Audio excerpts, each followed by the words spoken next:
क्या आप भी ये गलती करके अपने हार्ट के साथ खिलवाड़ कर रहे हैं? दोस्तों, क्या आपको तेज़ी से चलने में या सीढ़ी चढ़ने पर सांस फूलती है, थकान लगती है, या आप बैठे-बैठे ही आपको थकान सी लगती है, बेचैनी लगती है, या आपकी हार्ट की धड़कनें तेज़ सी लगती हैं? तो ये फ़िटनेस की कमी नहीं है, ये आपके हार्ट में प्रॉब्लम भी हो सकती है। आजकल 30 से 35 साल के उम्र में भी हार्ट की प्रॉब्लम हो रही है। सिर्फ़ बुज़ुर्गों में ये प्रॉब्लम नहीं हो रही है, ये अब आम बात होती चली जा रही है।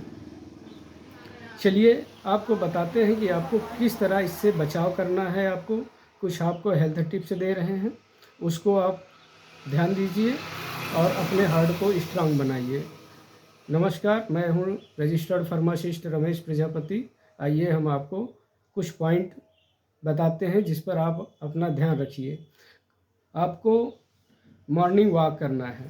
कम से कम आप 30 मिनट मॉर्निंग वॉक करिए या 3000 स्टेप आप डेली चलिए। इससे चलने से क्या फ़ायदा है? इससे आपका ब्लड सर्कुलेशन प्रॉपर अच्छी तरह से होता है और ब्लड कोलेस्ट्रॉल कम होता है। और इससे चलने से आप कम से कम 40 से 45% हार्ट अटैक को कम कर सकते हैं। आप दूसरा पॉइंट ध्यान दीजिए, तेल और नमक, इस पर आप कंट्रोल करिए। नमक आपको पर डे 5 ग्राम से ज़्यादा नहीं लेना है। अगर आप एक्सेस नमक साल्ट लेते हैं तो ये आपके ब्लड प्रेशर को बढ़ाता है और ब्लड प्रेशर को जब बढ़ाएगा तो आपकी रिदम, हार्ट बीट सब चेंज हो जाती है। दूसरा है तेल। आप रिफाइंड ऑयल का प्रयोग ना करके आप मस्टर्ड ऑयल या सरसों का तेल का प्रयोग करिए, क्योंकि रिफाइंड ऑयल ये सब क्या है, ब्लड कोलेस्ट्रॉल को बढ़ा देता है, जिससे हार्ट की नसों में ब्लॉकेज होने लगता है, जिससे हार्ट अटैक का चांस बढ़ जाता है। नंबर 3, आप लहसुन का उपयोग करिए। सिर्फ आप तड़के के तौर पर नहीं, आप डेली 1 से 2 लहसुन सुबह गुनगुना पानी के साथ ले सकते हैं। इससे क्या करता है, ये लहसुन आपके ब्लड को पतला करता है, कोलेस्ट्रॉल को कम करता है, तो जिससे हार्ट अटैक की आने की क्षमता समस्या जो होती है बहुत कम हो जाएगी। अब आप चौथे पॉइंट पर ध्यान दीजिए, स्ट्रेस कंट्रोल। आप स्ट्रेस कंट्रोल करिए। अगर आप क्रोनिक स्ट्रेस है आपको, तो ये आपके हार्ट बीट और हार्ट रिदम को बढ़ा देता है, जिससे हार्ट अटैक आने के चांस बढ़ जाते हैं।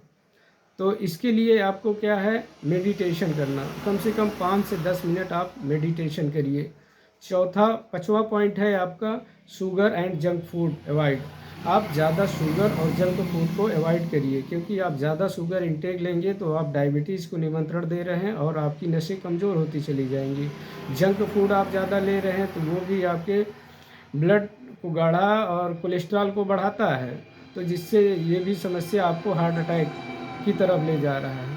तो आप जंक फूड की जगह पर फ्रूट्स ले सकते हैं, नट्स ले सकते हैं। और छठा पॉइंट है आपका, कम से कम आप 6 से 8 घंटे भरपूर नींद लीजिए, क्योंकि इसमें हार्ट को थोड़ा सा रिलैक्स मिलता है। अगर आपकी नींद प्रॉपर नहीं हो पाएगी तो आपका बीपी ये प्रॉब्लम करेगा, राइज करेगा और हार्ट बढ़ जाएगी धड़कनें, जो आपको हार्ट अटैक की तरफ ले जा रही है। तो प्रॉपर आप नींद लीजिए, 6 से 8 घंटा फुल नींद लीजिए। और 7वां पॉइंट है, आप रेगुलर हेल्थ चेकअप कराइए।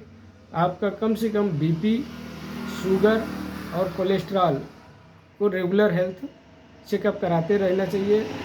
कम से कम 6 महीने में तो ज़रूर ही कराएं। अगर ये वीडियो आपको अच्छी लगी, इंफॉर्मेटिव लगी, तो आप वीडियो को शेयर करिए, उन लोगों को शेयर करिए जिनको इनको ज़रूरत है। धन्यवाद।